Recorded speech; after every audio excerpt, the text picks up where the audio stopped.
Sveiki visi, taigi tikriausiai, kaip matote, jau kūrėme tikriausiai 7 HTML pamoką.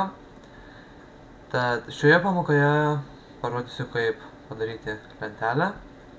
Tai nėra labai sunkus dalykas, tiesiog kol padarai pamoką gali užtrukti. Taigi atsidarome savo tą HTML, kaip aš vadinu, švarų failą. Ir pradėsime.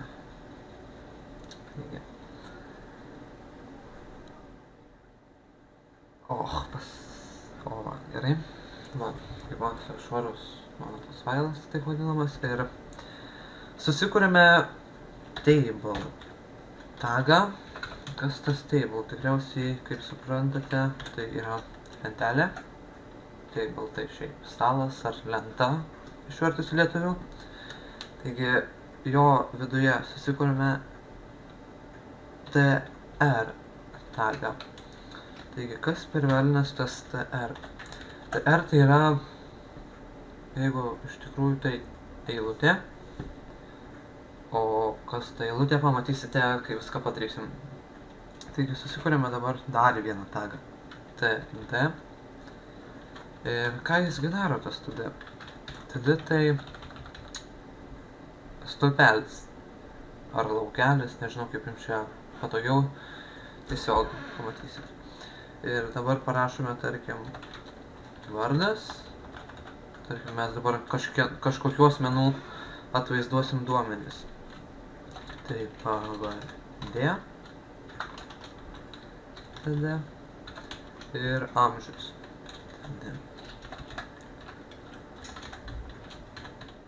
Tada. Oi. Tada. Ir dabar išsisaugom ir nuėję į savo jau tą taip svetainę vadinamą, pamatysime, kad man ir vėl tikriausiai palagina kažkas. Ai ne, viskas gerai. Ir va, dabar pažymim ir matot eilutė ir 3 stulpeliai, kaip mes padarėm. Table tai visa lentelė, TR tai eilutė ir TD tai stulpelis. Ar laukelis, nežinau kaip jūs norite taip vadinkit, aš vadinsiu stulpeliu.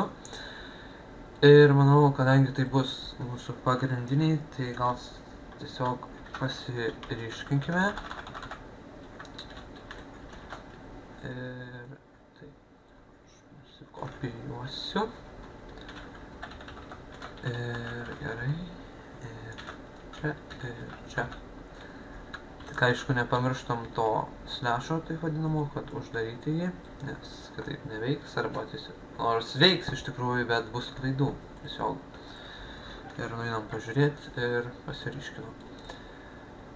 Tai ką, dabar sukursime kažkokių tai žmonių tuos jau duomenis, tai tiesiog nusikopijuojame. Ir, velnes, na, nieko palaukit. Nusimkit šitos bold, tai aš tiesiog sustabdysiu, kad tiek laiko neužimti. Taigi, kaip matote, jau nuimta ir dabar ai ne, surašykime duomenis. Tai, aš visur nuėmiau, tai kvailas dėdas.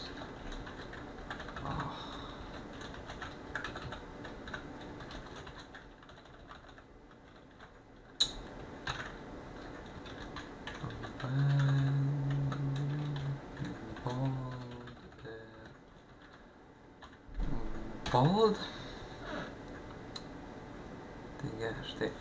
Išsisaugom ir matom čia, kaip matote, 3 eilutės, 4 eilutės, vieną tą, taip pavadinsiu pagrindinę, ir 3 paprastos. Tai dabar tiesiog surašykime duomenis.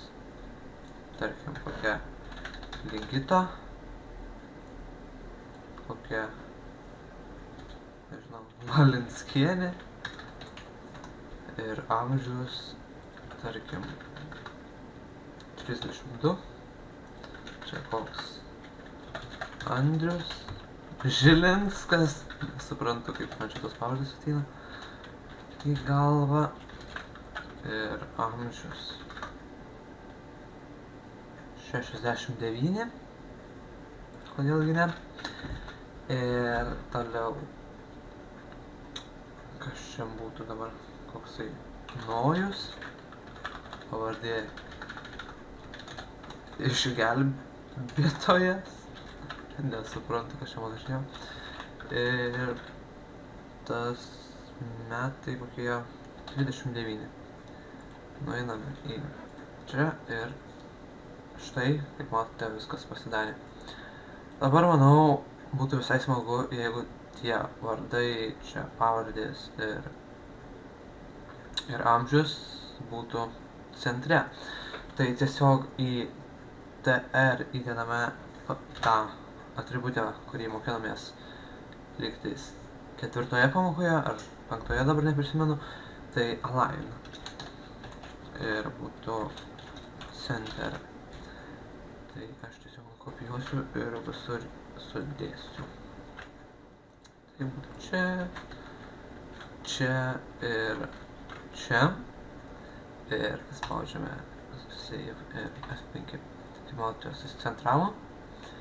Bet pagal taisyklės, ir čia šiaip, kad niekas neprisikabintų,